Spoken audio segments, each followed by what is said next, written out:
And welcome in, everybody, ladies and gentlemen, boys and girls. Well, probably not boys and girls. Everybody of drinking age. Well, I guess anybody else could probably listen to it. It doesn't have to even be that. Could. Andy Beckstrom, along with Sean Field, joined by Lee Ankrum here today. New episode of Two Guys and Beer podcast. Glad you could join us out here in the beer cast studio.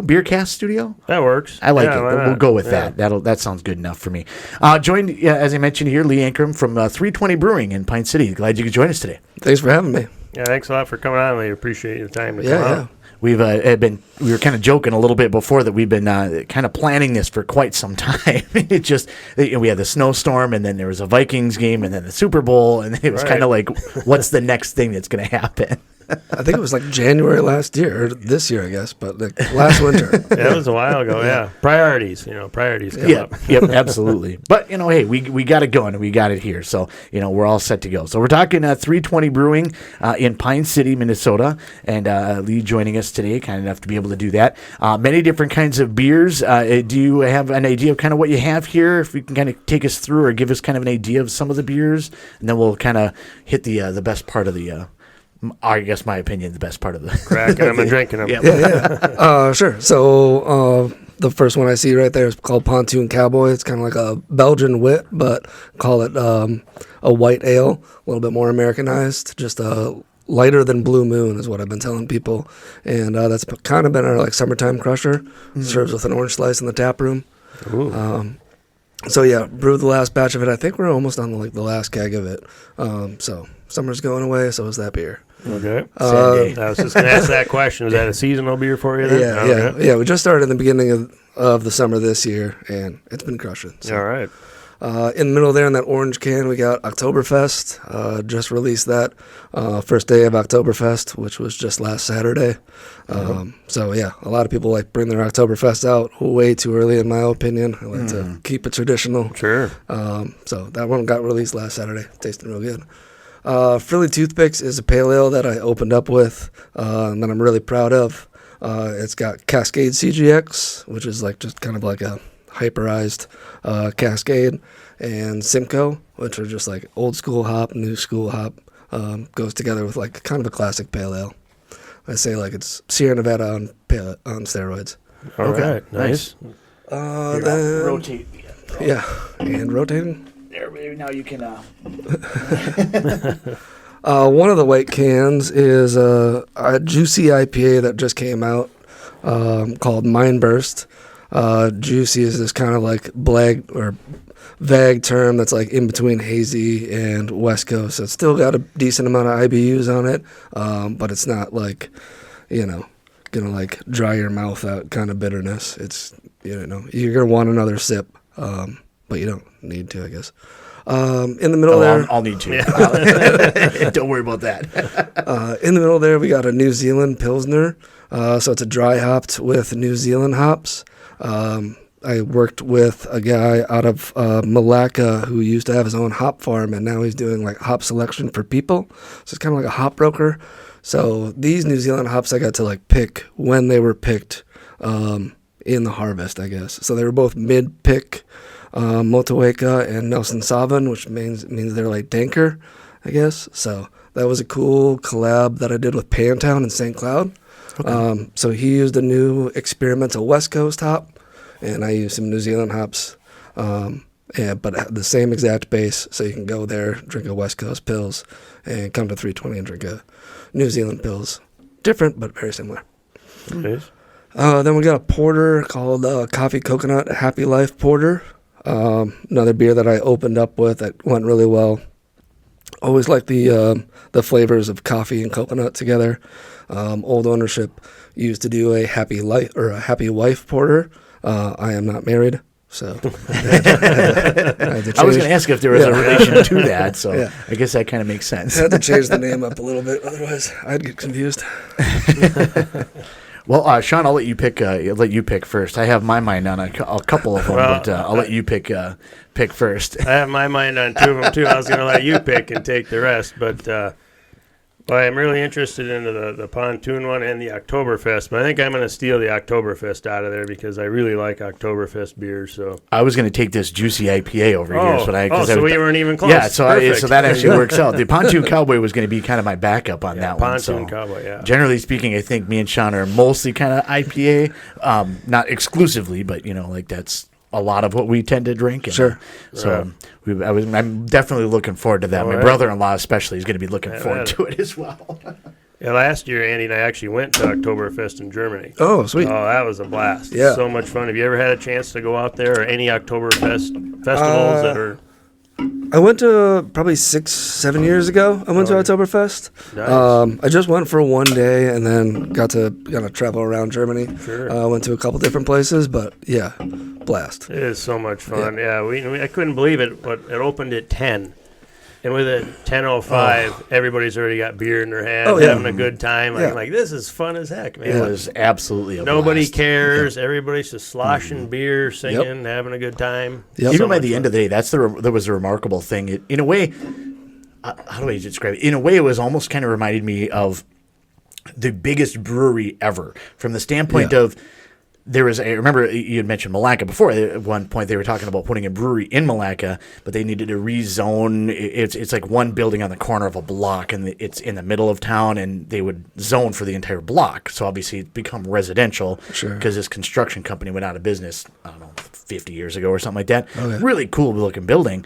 But they couldn't get it rezoned because everybody would go to the council meetings and be like, no, we don't need another bar in town, and people driving like crazy and stuff like that. And I'm like, have you ever been to a brewery? And that's kind of what, like, Oktoberfest is to me a gigantic, obviously, drinking beer party. Yeah. But, nobody's there causing problems. Nobody's getting in fights. They're not doing anything too wild. They're just like, you know what? Let's have some more good times. So, Did you guys do any of the rides when you were there?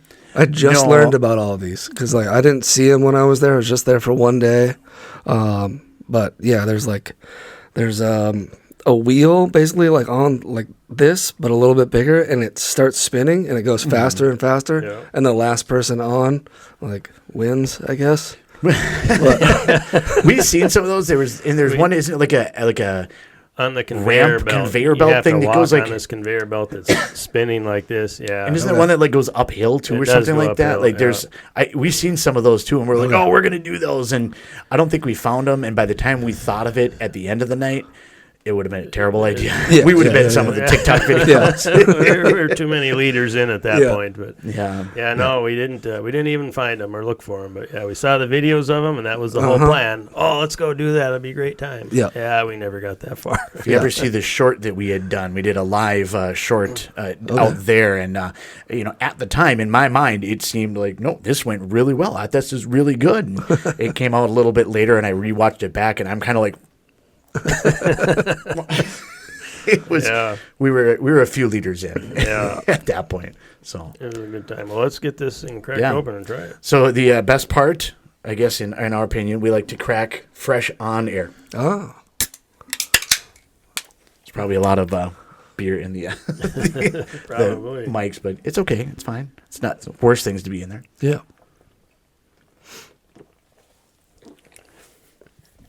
Oh, that is good.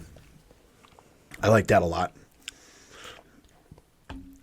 Definitely get the hops with that. It's not, super overwhelming, like a huge IPA, but it's got the right, I feel like it's got the right amount of hops. I can definitely tell what you're saying, that it's kind of that juicy where it's kind of in between, a little bit of that flavor, a little bit on each side. That's really good. I like that a lot. Yeah, I really like this Oktoberfest, too, and I'm not just saying that because you're sitting in our chair with us. I'm kind of critical of Oktoberfest beer because they can change such a crazy amount of difference between them. I'll tell you, my favorite Oktoberfest is Schell's. Oh, yeah. I think I would match this with Schell's. Not like the same flavor, but as a number one favorite choice of all the Oktoberfest beer I've had, this would be my number one, tied with Schell's, in my opinion. I love Schell's. Super goodly and really freaking good. I want a bunch more. Well, I know where we can get it. I'll be stopping in soon before you stop brewing this, for sure. Absolutely. Very good. Yeah, it turned out really good last year. I'm also critical. A lot of Oktoberfest I don't even like. So I researched the shit out of it and came up with this recipe.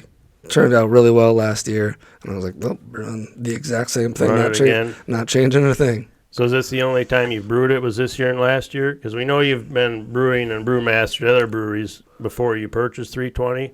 Was this the first, your own?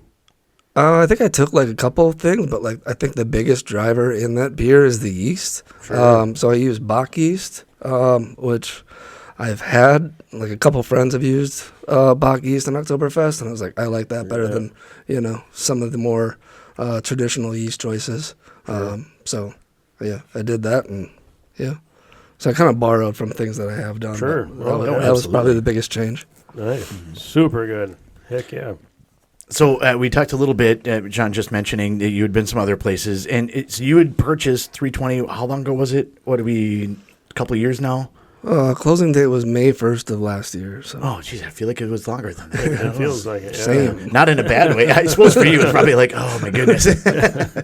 Well, what was kind of that transition like? Just that, we got a bunch more stuff we'll get to, but just that, when you made the decision, when you seen it, you get into it, and you sign the paperwork. Now, to make your vision kind of come to fruition again. Yeah, I guess I didn't think it was ever going to actually happen. I just kind of kept saying yes to everything, and like there was every day after I said like I think I'm gonna do it to like I know I'm gonna do it. It was like there was another hurdle of like either financing or like laws or like whatever. It was just like every day there was something I had to do for this business that I don't know how long it took me to purchase, but it was basically since Deer opener in Minnesota to May 1st. So like it took that long to like figure all the stuff out. I remember the kind of the announcement of the decision to do that, and I was like, oh, okay, cool, keep going, and whatever, and then it seemed like, okay, is it still happening? Like, is it actually? And then all of a sudden, there was an announcement you guys were going to be. It was like a month you were closed or something like that. Yeah. For a change of ownership, there had to be. I don't know. Government takes a while. Okay, I was going to ask if that was like a mandated kind of specifically because it's beer and a brewery and alcohol that it. So I like started my own LLC. I didn't like buy the LLC. Oh, okay, gotcha. So I couldn't just like use Nick Olson's license.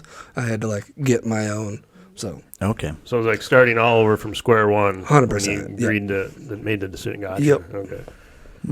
Cool.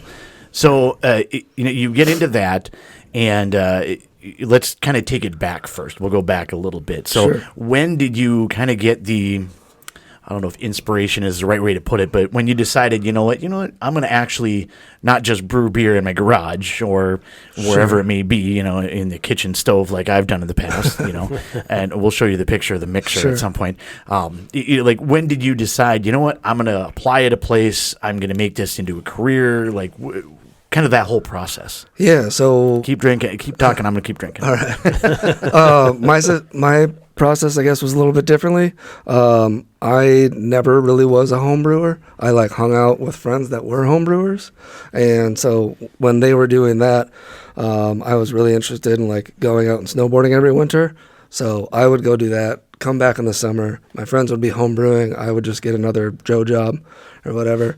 And after about 4 years of going out, snowboard instructing, then coming back to Minnesota, one of the friends that was doing home brewing brought it to one of his rich uncles for a Christmas party. And they're like, you know what? Maybe we should start a brewery. And I guess they talked to Omar at Surly of like, I don't know, finances, and they got like really like jazzed about this idea of like retiring early. So basically, which didn't happen. But basically it was like my friend that was home brewing, his rich uncle financed what is now known as Lynn Lake Brewery. Okay. So gotcha. And I've been there a couple of times in the past too. Yeah. So I just got a job there for renovation, construction, and then they're like, you work your ass off, you should probably like clean some tanks and stuff. So I did that. It was just kind of like, I don't know, kind of just found me, I guess. I didn't really apply for anything. Oh, interesting. Sure. Nice. Yeah. I suppose, there's something to be said for hard work and just, effort, I guess, to a certain extent. Yeah. Cool. So Lynn Lake, and then you spent some time with, is it Dangerous Man? Yep. Which is really too bad. We can talk about that whole different conversation on that one. But another episode, what was that kind of experience like then going from one brewery to another? Because you'd kind of don't know if grown up in that was maybe a way to be able to put it, but then transition to like a whole different atmosphere and different deal. Yeah, so like the head brewer of Lynn Lake, the one that started it, Joel Carlson, taught me everything. And we were both we were actually trying to start a brewery together before I went to Dangerous Man. We were actually talking to the owners of Blue Door.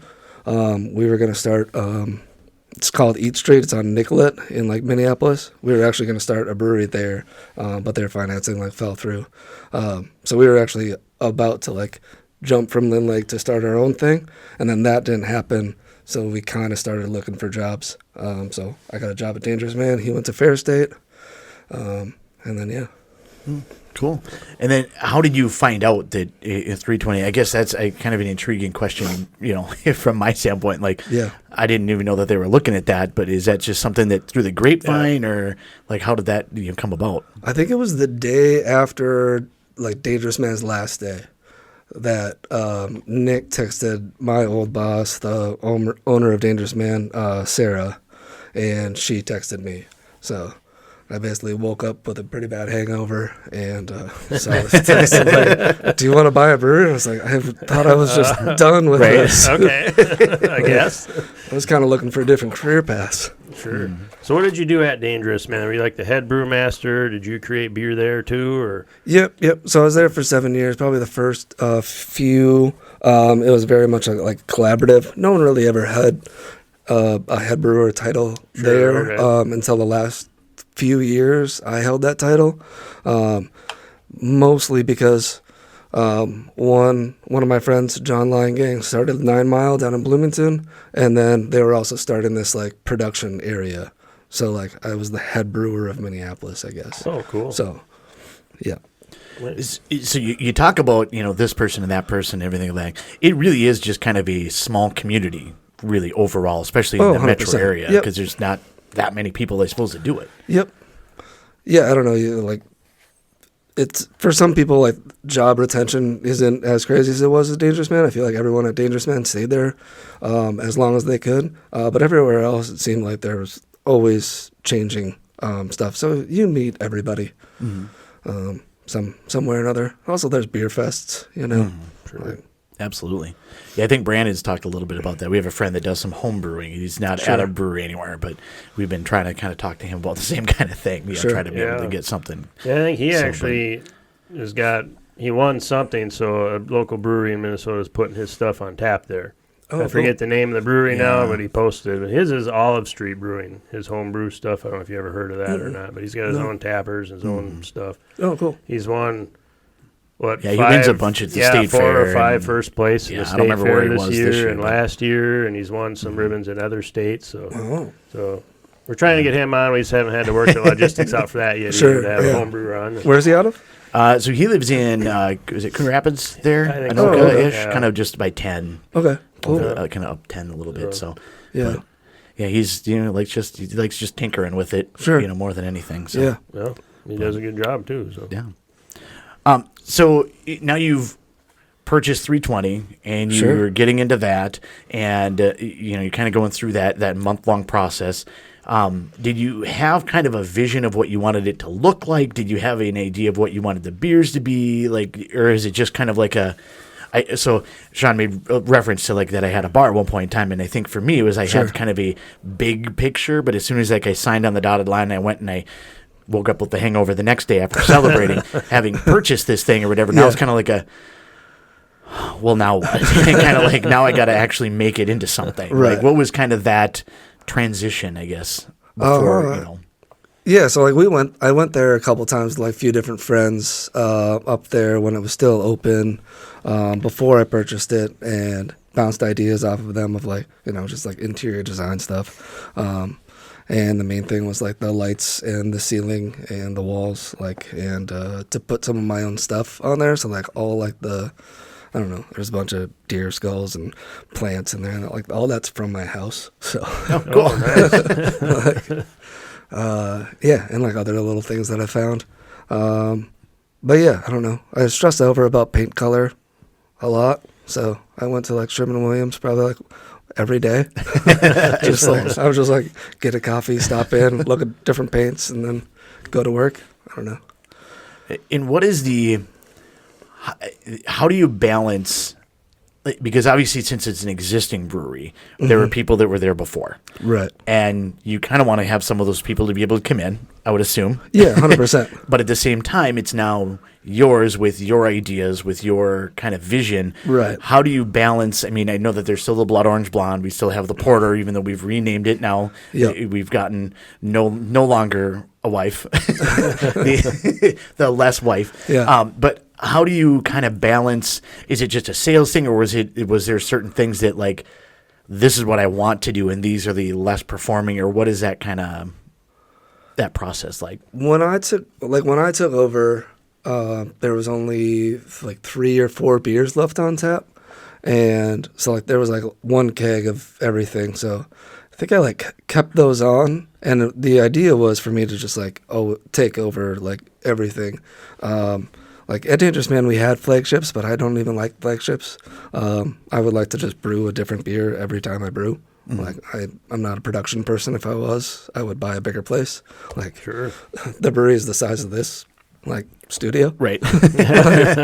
Like so for when people like complain about like a flagship being out, it's like, sorry, buy me a bigger place. I don't know. Like, Right. What do you want me to do? Yeah. But yeah, I don't know. It just kind of like evolved. I had like the beers that I wanted to do. I know I wanted a full tap list, or like to have everything full. So I just filled the spots that were open, and kept on Blood Orange Blonde, and did my own like light stuff. But Pontoon Cowboys was better than like when they made like an East Central light. So yeah, I don't know. How's the like feedback from the community been since you've been there? Any negative stuff? Oh, you changed our brewery, because 320 was pretty well known in the area and people really liked it. You know. Yeah. You had any issues with community being a pain in your butt or anything? No, not at all. I feel like we do like a bunch of things for the community and with the community. Like, I'm trying to like throw events to get people together like all the time. Sure. So yeah, I don't know. They've treated me well. I try to treat them well. And I have heard like the customer base has changed, but I don't know. There's nothing I could do about that. Yeah, well, that's a natural just evolution comes of with it. business. Yeah. Absolutely. And when you want to be creative and brew your own stuff, like that's the reason why you're doing it. So people's will change just on what they like to drink. So, yeah. No, and all the past employees stayed on for a while and then wished me the best when the slower time came. So I think it's been good. Nice. Good. Cool. You talked about being part of the community, and one of the notes we have here, we've talked numerous different times on the podcast about, so many different breweries come up with different ways to give back, whether it be, was it the one in Chicago that I think they Kansas City, they created like a whole recycling deal with that. Yeah, I was there this weekend, Boulevard Brewing. Yeah, Boulevard. Things like that, like it seems like really the greater community tends to want to give back quite a bit. You guys do Pints for Pine. Kind of talk me through that process and, what that's been like. Yeah, so we just kind of did the exact same thing that old ownership did last year, and we didn't really see that great of like, give back, I guess. And it's like, I don't know. We were given $1 from each pint to a certain organization, and the idea was that they would come there on the first Friday or first Thursday of every month and like showcase what they had going. And some are good, some are bad. Some people like had the classic. I don't like beer, so we funneled it down a lot this year, and we just picked 4 different organizations that we wanted to work with that we knew would like throw a cool event, and we knew it was going to a good cause. So that's what we did this year, and we're actually brewing a beer with them. Cool. So inviting them in, and then the entire length of the beer, $1 from each pint goes. So nice. That's really cool. Yeah. So far, the most fun one has been I don't know if you guys have heard of Fishing for All. It's a local fishing guide. Just one guy, and he'll have like part-time guys come up in the weekend, but they take people out on the St. Croix, fish or whatever, teach them how to fish, or just take them fishing if they're from out of town. But then sometimes on the weekends, they'll go down with a bus and grab kids from the city that don't ever know how to fish. And they'll bring them up here, and they'll teach them how to, hook a line, nice. teach them how to, fish. That's cool. Cool. So, yeah, he was at, like, the money that we're giving to him is for that pro bono work. So he doesn't charge anything for it, obviously. Oh, nice. Yeah. Well, Evan, solid dude. Awesome. Yeah. That's really cool. One of the things I will say that I've also been very impressed with, over the course of the last, year plus, that not that there wasn't any events before, but at the same time, it does feel like you're kind of like, if you come to me with the idea of an event and it sounds fun, let's try it out. Yeah. Is that kind of the attitude? Because there's been some things that have, like, oh, we're going to do like the boxcar race or the create the car races. And, we had the spelling bee. I think I finished third in that, by the way. I think I did pretty good. There was a lot of people there that one. So. Yeah. The first year was like, let's create some hype. Let's just throw some stuff at the wall and see what sticks. We're just going to try this stuff. And a lot of those things, like, don't break the bank. Like, if it's not successful, we're just paying one of our employees to, like, help host it or whatever.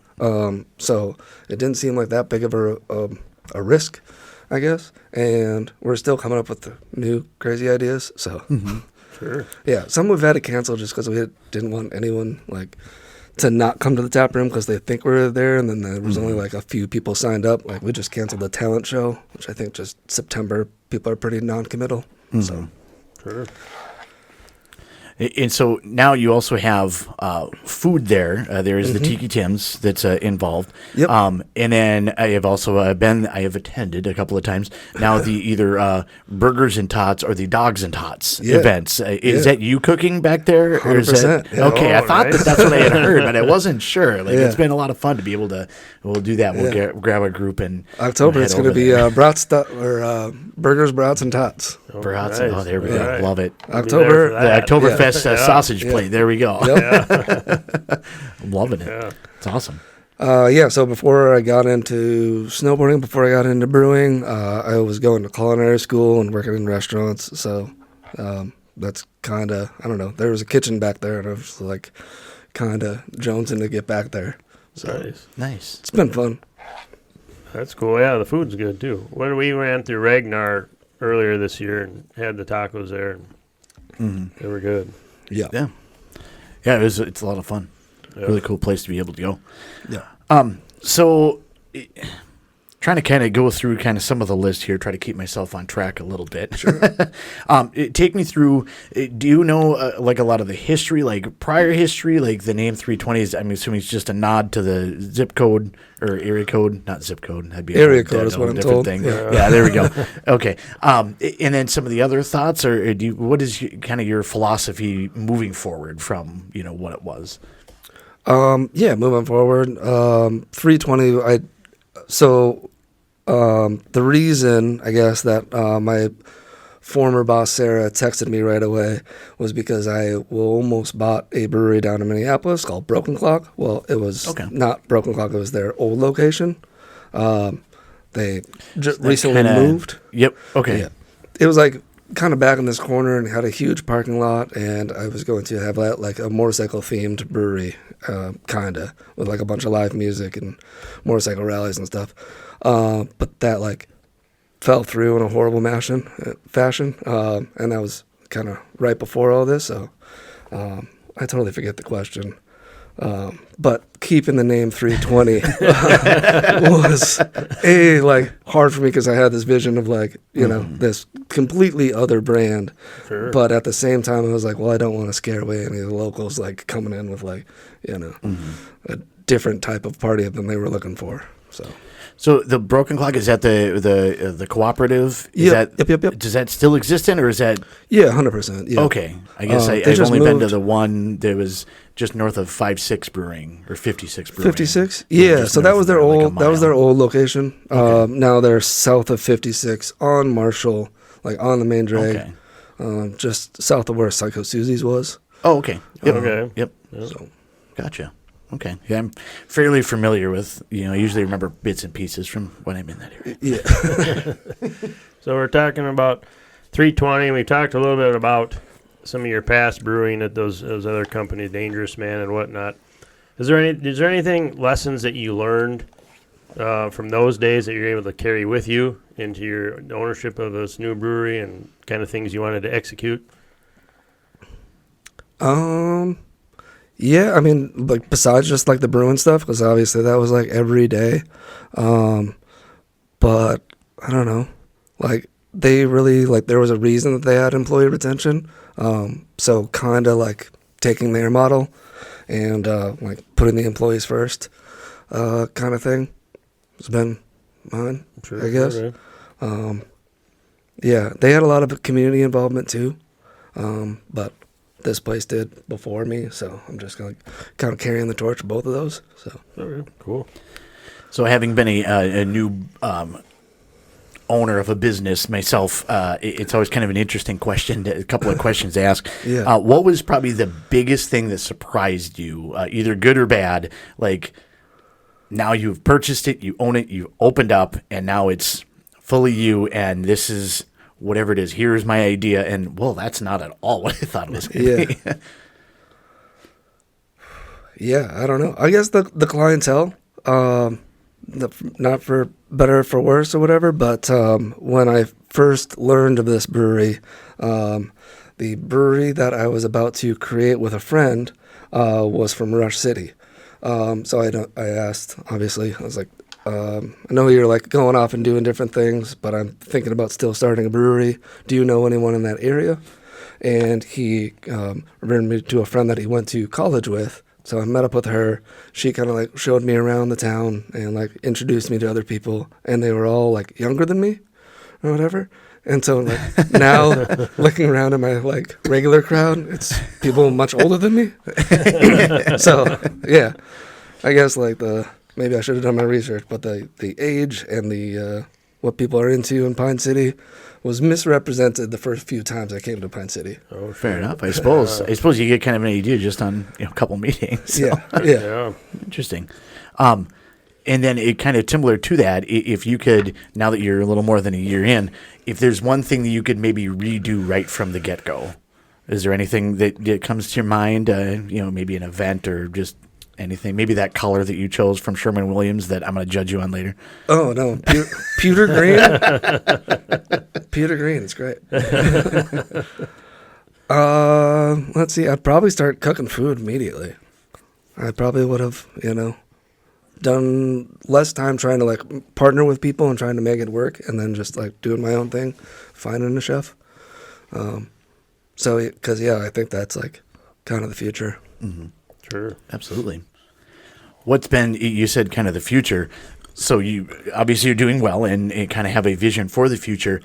What has it been kind of like now for you with the way the industry has changed probably in the last 3-4 years? I mean, you're seeing probably more closing in the metro area than you are outstate, but at the same time, it's probably some people that you know, and Dangerous Man, one of them. Like, what's that been kind of like getting, kind of realizing what's happening, but trying to overcome that, I guess? Yeah.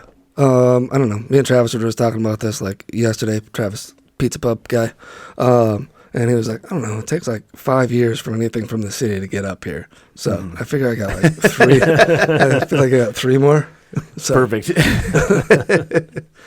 So talking about that, the challenges that and breweries have been closing a lot lately, maybe because they're oversaturated. It's like 15 years ago, there was barely a brewery, a craft brewery, and it was like a fun, let's go to a brewery. Now they're here, and here.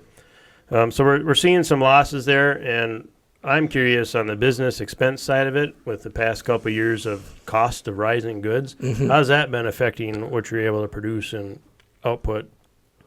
I don't think it's like affecting what I can produce. It's affecting probably my way of living more than anything, because I'm like the first one to fall on that sword. So, wait, hold on. So you're not just getting rich and retiring early, like you like the guy was talking about before. I'm living in a 5th wheel camper right now, dude.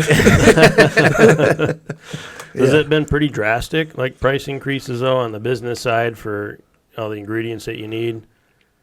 I mean, it's been like up and down, but I mean, since like the war in Ukraine, like everything's like kind of skyrocketed. Made a difference. Yeah. It was like, I don't know, they're the biggest producers of wheat or something like that. Sure. So yeah, ever since then, it was like, I just remember getting like the emails when that started of like price increase. Now everything's kind of like plateaued. Okay. And now everyone's like trying to give you a deal or whatever, because like all these places are closing. There's like smaller, so now all these suppliers are trying to get you a better deal. Sure, because So- There's surplus of stuff as well. Oh, yeah.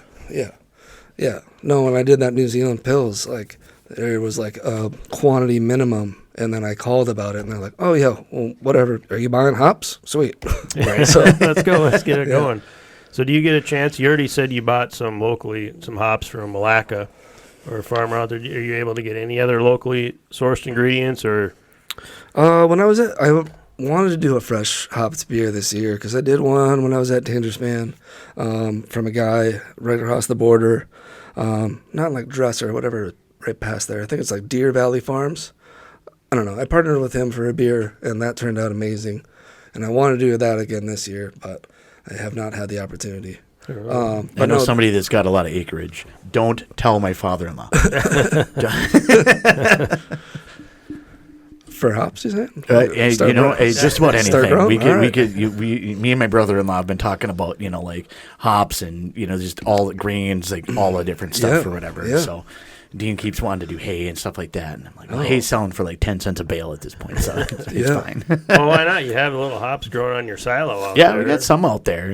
I did a beer at one point in time. Brandon did that or whatever. It's, what are the three? Cascade, Chinook, and something else that starts with a C. Centennial? Centennial. There we go. Nailed it. go. See, that's the true professional right there. Yeah. It's all in there. Good. Oh, Yeah. See, perfect. basically, I was making my own beer, so we could. I gotta. It only will fill up wet hop. Maybe not quite a one of those. What is it? The 30-quart totes, like the Rubbermaid totes. Sure. Might be able to get a 5-gallon batch out of it. From the silo to the can. There you go. So when you're coming up with new recipes, is there like a research and development phase you do? Do you just make a little and try it and give it to some people to try? Or do you just, boom, it's on tap for the whole public, here we go? Yeah, I don't know. We pilot bashed at Lynn Lake when we were like still building the place. But then we never used it after we opened. Oh, nice. So it was 10 barrels or nothing. Sure. So yeah, I don't know. I've never, like I said, I didn't really homebrew too much. Sure. And I barely pilot brewed. So like everything's kind of been like, this is the smallest brewery that I've, Have worked in, sure. Yeah. Our own. Yeah. All right, that's kind of neat. So it's an idea. Here it is. Everybody have it.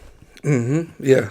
What is kind of that a process like? Do you take suggestions from people, or is it just what kind of you want to do, or is it like where do the ideas come from? Do you have like a suggestion box? Like, If I did, I would never look at it. But yeah, I don't know. Inspiration comes from everywhere, right? It's like depends on, what people say they like to drink. So Pontoon Cowboy, there's a brewery in Iceland called Einstock, and they make a white ale that I've had that. Where I don't remember where you had a that. pizza pub has it on tap all the time for me. That might have been, okay, that might have been it. Might have been where I had it. Yeah. So I like that beer, but my brother-in-law really like all he'll drink is either Summer Shandy or Blue Moon. So it's like, how do I, kind of, because like I feel like he's like one of my consumers, Sure. And you had a shandy. Made the shandy with the Fishing for All People. Okay, gotcha. That's what that. Okay, Yeah, we had that this yeah. summer when we were there for regular Yeah. stuff. Yeah. Yeah, that's super good. Yeah, it was very super good. Yes. Absolutely. Well, cool. Let's talk water. We talked ingredients and water being one of the biggest things. Sure. Being in a city, do you run into water profile issues, or do you have like a process for that, or is it just you tasted it and you're like, oh, this is going to be fantastic and it's great? No, it's all the water at the brewery is RO. So it's all stripped out through an RO filter, like triple filter process.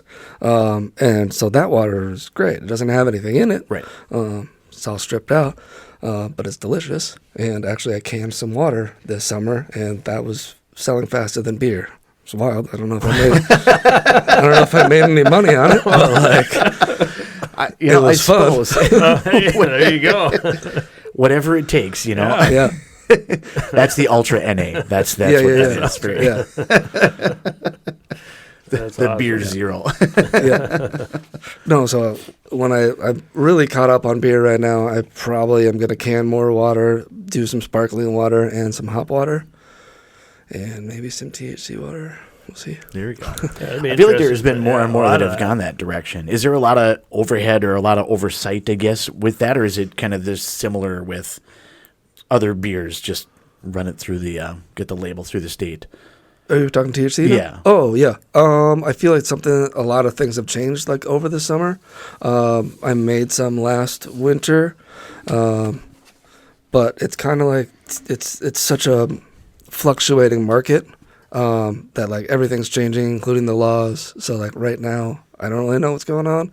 So I'm gonna like pause on it for a little bit. Everybody's making it. It's very saturated. So unless like it's the only exclusive thing in the brewery, there's not really much money to be made, in my opinion. So, Okay, makes sense. I feel like like I mentioned, I think I've seen it so many places now. But yeah. interesting. Yeah, it's been in quite a few spots. So, kind of with that, talking about the THC kind of ideas for the future. Do you have some ideas or some? Let us peer into the future here with the crystal ball in front of you. Like maybe give us some insight. You don't have to tell us all the secrets. It's a very exclusive community, Sure. and they won't tell. It's fine. So, what kind of ideas do you got brewing? I know. I'll see myself up. So next year we're gonna do a little bit more distribution. Probably see a lot more tap handles. Hopefully in the area. I don't know how far we're gonna go, but that's an idea for next year. This like in the dead of winter, I'm gonna try to set up some beer dinners. Me and Travis just offered up a beer dinner at this gala for A Place for You, the homeless shelter in Pine City, and it went for almost $5,000. Oh wow! Yeah, 4-course meal for 8 people. Pretty crazy. We did it last year. It was super fun. So it's kind of like a fun winter activity. Kind of like combines both worlds. Also, like kind of looks into the future, like you were saying, because like I think that place, food is the future. So yeah. So we have the cans here. In the past, I had mentioned, I think before we went on air, that I have a growler from over there, and you still fill growlers, but you're doing more cans now. You don't have a canning line? We don't have a canning line. Right. We have this machine it's called October Seamers. They make seamers for all different things and sizes, and they have it so I can can 12, 16, or 19.2s. In this one little machine that's about as big as this mic stand. Okay. So it's pretty convenient. The shelf stability is, maybe a little bit less than if you were running a canning line, but like that takes up, bigger than more room than A I have. lot of room, yeah. So you mentioned like some tap handles. Is canning something you're looking at too, or is that mostly going to just stay in-house? Canning right now, so the cost of aluminum is, if you don't buy like a pallet or a truckload, you're paying a lot for cans. And that's just how it is right now. Same with like labels. If you're not like buying a bunch of them, you are paying a pretty penny. So right now I'm trying to get like my cost down on cans and labels just to sell them out of the tap room before I even think about selling them to a liquor store. Would it help if I saved all of the cans of water, all the cans that I have? Would that help at all? Can't reuse them, unfortunately. It's worth a shot. You never really know. So what's the annual barrel capacity of your brewery 320? How many barrels can you brew a year there? I've been going off this number that it's a batch a week. The brewery could probably push more. Sure. How much is a batch a week? Gallon wise or Oh, barrel size? 7 barrels. okay. 7 times 31 is. Should probably know this. 217. Yeah, close. Yeah, sounds right. Okay. I don't know. Making up numbers. Just throwing numbers out there. Yeah. So you're not quite maxed out though, in folk. You could probably push more. You said if you had to or wanted to. Yeah, definitely. But yeah, the problem that I run into all the time is I think I'm like two people when in reality I'm like one person. I don't know what that's like at all. Yeah. So I'm like, oh yeah, I can bartend that night. Well, we have you in the kitchen that night. Oh, you're Oh, cooking. yeah. Well, maybe I can bartend in the morning and then hop back in the kitchen. It's like, dude, you're gonna like run yourself dry. Well, that's a small business owner though. My wife owns a small business, and it's 24/7, 365. You know, it's you never turn it off. Never ends. Nope. Yeah. Absolutely. Nope. Excuse me. So apologize. I apparently need to get my throat wet again. Get some more going there. So, is there any metrics that you watch on a P&L by month if you do your own P&L, or how many different ingredients you buy every week, or anything specific that you watch on a weekly basis or a monthly basis as far as metrics goes, numbers wise, or you just let it rip? Last year I was having to let her rip, but this year the taproom manager I promoted to general manager, and he really likes spreadsheets and numbers and all that stuff. Oh, okay. So Nick Sabacki does all that. Oh, okay. I like Nick. Nick's a good guy. Yeah. But I have a very loose rule, I guess, is the bank told me that if I can match 2022 numbers, that I'm going to make it. Perfect. So that's what we're shooting for. So I have like a poster of that. And then if at the end of the month I come in over that, I'm like feeling pretty good about myself. Nice. Do we have like a thermometer in the back room somewhere? Tensions were pretty high last week. I bet. Yeah. September kind of sucked until this last weekend was great. Nice. Oh, yeah. So, yeah. Good. Glad to hear it. So, I mean, we got some other questions here, but I guess probably one of the last questions that I have, you know, we can get into this, that, and the other thing, but I'll give you kind of a little platform, a little soapbox, if you will. Oh, sure. What is something that either we haven't asked or just something that you want to talk about of the brewery that people either may not know or that you just really want to get out there? I don't know. I think like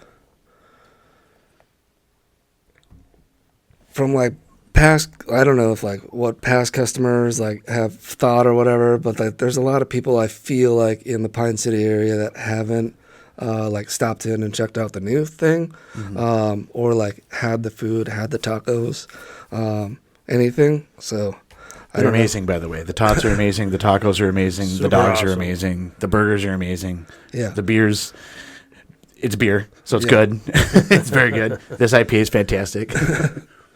Yeah, I don't know like if there's a conception that like we're too bougie or like I don't know. I just like would like everyone to like give it another try if they like haven't been in here since I took over, because I think I win everybody over eventually. I don't know. I like it. Well, if nobody has tried 320 beer, just one sip of any of it should win them over. I think this beer is really good. Definitely above average from most of the breweries you go to. You know, it's super good beer. Thank you. It's a very good job with it. A lot of places have good variety, but this is definitely the whole gamut of everything, too. A lot of really good options. Yes. So, I don't know if you were there the day, or you were there the day, the beer run that you guys had done there, the brewery running series group that had come in. That was when the Frilly toothpicks had first come out. Yeah. Sean, I don't know if you know this story, if Amanda had told you this story, but I had come in to just kind of check on things, and I don't know what I was doing or whatever, but I had asked Krista, I'm like, do you need anything? Because I was like, want to try to help, because it's a group that we've done a lot of stuff with, the brewery running series, actually right there. And we were like, oh, we got to get him here to Pine City. And I'm like, I want to try to help anywhere that I can. And so she's like, well, we just have this new beer. Can you write the name on here? Because she was nervous to do that or didn't want to. She was busy or whatever it was. And I'm like, I've seen my handwriting. Absolutely not. So I had Amanda. I was like, hey, come in here. Can you write this or whatever? And she's like, absolutely. And she was like, she said she was so nervous to make sure that she wrote it cleanly enough that people could read it. Yeah. That she forgot to spell it right. Yeah. So instead of Frilly toothpicks, it was Frilly toothpicks. Toothpicks. So, but then it stayed there for like, I don't know, a couple months or something. Oh, we left it up for that entire batch. Yeah.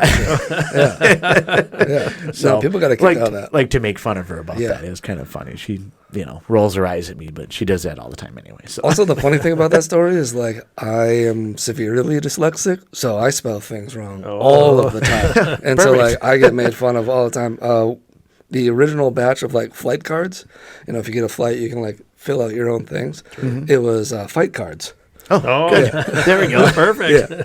Let's hear. Lee and then Krista. And It was months before anyone found out. We were just handing out fight cards.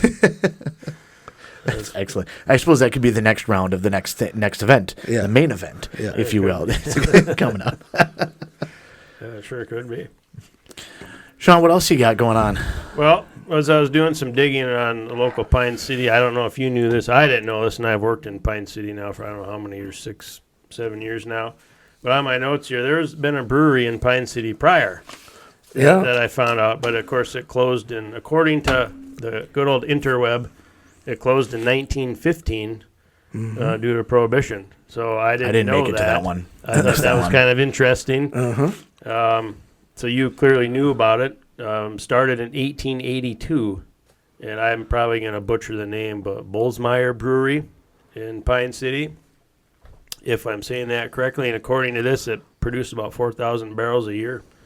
And this guy had his house right next to it and put a pipe from his house into his brewery to have beer run right into his house. Dang. It's a According to the it's a brilliant interweb. move in my mind. That's absolutely a brilliant move. But I don't know if that's all true, but according to the interweb, that's what came up. So I thought that was kind of interesting. Yeah, I haven't like looked into it too much. I found a bunch of old photos when I took over, like down in the basement, Oh, cool. like framed photos, and a lot of it is like from probably that time in Pine City. Oh, nice. So there's a kids' room in the back. There's a big screen TV and a switch, and like kids can just like hang out and whatever. But I put a lot of those old photos up there. Oh, and, cool. I haven't so- been back in that room. I'm going to have to go back and check that out. Yeah. You weren't going back there to play Sorry? No, I wasn't. Or Pine Cityopoly. Right. Yeah. Yeah. So do you have, is that, those photos you have, are they from the tap room that was in town or the actual brewery that was just a little out of town? I've seen a couple from that brewery. Oh, okay. And I think like it's just like a picture of a sign, and I don't know. I haven't like dug too deep into it. Sure. But there's like a bunch of photos of like just old guys hanging by what looks like brewing equipment. Sure. I don't really know how That's they do about it. it. Yeah. I didn't find any photos online. I was trying to search quick. Oh, but yeah. I didn't go down the rabbit hole too far. I But wonder if I it's thought- just a collection of pictures. That can't be the same location, would it? No, I wonder. no, oh, no. more downtown or something? Yeah. No. So- Interesting. That'd be no. kind of wild if it was the same place. So. Yeah. No, that location was like I forget if it was an auto body place or if it was just a storage for an auto body place. But the muffler shop behind me used to own like that whole lot, that whole block. Okay. So, yeah, it used to be that, and then Pizza Pub's original location was there. Oh, nice. Okay. Yeah, according to this, the saloon, the Tide House Saloon, was 255 Main Street South. It was supposedly where their saloon okay. was. If this is accurate, I have no clue, but It was on the internet. It's got to yeah, be. It's got to be real. everything's true. Yeah, on the why would you internet. even question that? Everything's super true. Well, that was kind of neat, and I never knew it existed prior. So I'm like, oh, well, that's cool. And if you have some photos, I'm gonna go back in the kid room and check it out. Hell yeah. I'll be like Absolutely. a kid back there. Where'd Sean go? What's going on? We're out here playing trivia. Check it out. Yeah. So I have one more question for you, Lee. Anybody looking for the viewers out there, listeners out there, whomever, anybody looking to get started in brewing or owning a brewery, is there any advice you can give to them to get into the industry or how they should start, or what do you think? Because you have a different path of getting into it than Yeah. the stories we've heard. So Yeah, it's always been a job. so, yeah. So, yeah, it's always been a job that like has to work. I don't know why, but yeah, I don't know. There's been a couple people that have asked me if like they found a brewery or they wanted to start a brewery, and like I kind of like ask them all the questions and like pretty much say like, should you, like, do you really want to right now? Because like I don't know, there's brewery closing left and right. If you want to like buy one of those for cheap, like Sure. go ahead, but like you're not gonna pull money from it for a while, so got to figure that out first. I don't know. Cool. Trying to read through my notes here, but I don't know that I got much more, Sean. No, I don't think Sean we just got covered- back from vacation, Yeah, so we- he's kind of fried here. Yeah, we pretty much covered everything. I went down to Not at St. Louis. Kansas City. Kansas City. Yeah, for we the were talking about weekend. St. Louis with that same trip. So I went down there for a NASCAR race. We stopped at Oh, sweet. Boulevard Brewing Company when we were down there. Went Cool. to the tap house. The tours were sold out, but I was trying to ask Andy. We did an episode on one of their beers, and I couldn't remember. I think it was the Nutcracker beer. That sounds right. I swear it's the Nutcracker beer for Christmas that we did, but I don't know Where for was sure. it again? Boulevard Brewing in No, where was the race? Kansas. It was Oh, Kansas okay. Speedway this weekend. Yeah, Oh, right on. If you ever go back, find a place called Earthbound Brewing. Okay. It's about the size of 320, but it's like really, really old building, and they have like caves in the basement. Oh, And so like cool. they do, their tours are awesome. There's like a river down in the cave, like, and it's all like lit by these like old Edison bulbs. It's that'll be fun. it's awesome. Nice. Yeah, and the owners there are just like the best people. Hmm. So All right. You I talked will- me into it. Yeah, I'm sure I'll go to Yeah. another race there again at some point. Sweet. I'm going to keep that in mind. Earthbound Brewing. yep, tell All right. tell Stuart hi for me. All right. Absolutely. We'll do. We'll reach out. Maybe we'll get some beer for the Yeah, podcast. for maybe you. he can come on the podcast. There we go. Maybe we can travel for once. We'll take that when we do our. Yeah. We have this planned, and we're going to do a whole nationwide road show and go to all the Oh. different places we've talked Sure. about before. And Sure. go and meet him there. So Cool. we haven't quite figured out the logistics of going places yet, but that's fine. Yeah. The cozy confines of the studio here is We'll just, get is there. just great. So. We'll get there. So, well, cool. Yeah, I don't know. I don't have a whole lot else going on. Twins fired their manager today because obviously it was coaching that had to do with poor performance. But They did? yeah, just this afternoon, I had nothing to do with ownership or lack of spending money at all. But Yeah. got my own opinions about that. So, Sean, what else you got? Anything else? I don't have anything. All right, Lee. Anything else you'd like to add at all? I don't think so. No. All right. Come up for Oktoberfest. I don't know when this is gonna go out, but Couple Got of us. weeks. It'll be probably about 2 weeks. all right. Well, then you two come up for Oktoberfest. We'll come up for- We will. Saturday. Get some cheap Oktoberfest in a Stein. If nothing else, Sure. come out and have the Oktoberfest. Yeah. There you go. Come look Yeah, for that right. Oktoberfest. Yeah. And then, of course, this one, too, the Juicy Pale Ale, the Mind Burst. Yep. I like that. This Yep. is very good. I liked it. Alan, you're going to like this, too. My Yeah. brother-in-law. I'll message him in about 3 minutes. Yeah. Tell him about that. So I made that with a Kveik yeast. I don't know if you know anything about Kveik yeast, but it's Norwegian yeast. It's technically an ale, but it ferments at like really high temperatures that can withstand it, and it puts it out like it gives it that like, kind of juicy character that go along with the hops. But it wasn't Mind Burst, but I read it as Mind Burst because I'm dyslexic. Fair enough. So every time I was like, "Oh, have you used this?" I was talking to my other brewer friends, and I was like, "Oh, have you used this Mind Burst yeast yet?" And they're like, "What are you talking about?" It's a special yeast. Yeah. Yeah. Exclusive. Yeah, to exclusive 320. to 320. Here we go. Yeah. Perfect. It's almost like being a chemist then, really, with all the profiles of how it mixes together and the way it creates the flavors. Yeah, yeah. People say it's science. I don't know. Sure. Fair enough. I just right. read a description. I'm like, that sounds good. I like it. So another question just popped into my mind here because you went to culinary school. Yeah. Have a culinary background. Did anything from that transfer into brewing beer or any ideas, creativity coming from culinary background into? Oh, like 100%. Yeah. Okay. Yeah. Just like the like natural, like trying to balance things always, and Sure. or trying to be like aggressively one way or the other. So yeah, and uses of flavors. I don't know. So when I started at Lynn Lake, I was just doing infusions and cask beer or whatever. That was like how I started. So like taking just like a base beer, like just that, and mixing it with something else to like create a whole different beer. Okay. So that was kind of like my like playground, I guess. Like didn't really have any restraints. I was just like go to the grocery store with a credit card and like buy some stuff to infuse with. So that's like, I don't know, that's kind of how I learned to make beer. So yeah, I All right, guess. cool. I think a lot actually. So. Sure. Nice. I like the idea of it just being kind of this is the idea we're going to have, and we're just going to do it. Yeah. It's kind of Yeah. an interesting thing. Yeah. So very cool. Well, Lee, we appreciate you joining us. Thank you. It was Yeah. a lot of fun to be Yeah, able to thanks have for you over having me. here and be able to obviously drink the beer. That's always my favorite part of the entire thing. So, well, Sean, thanks for being here once again, and another episode in the books. Here we go. So 320 Brewing, Pine City, Minnesota. Like, share, subscribe, all the things. Tell your friends, tell everybody about it, and until next time. Cheers.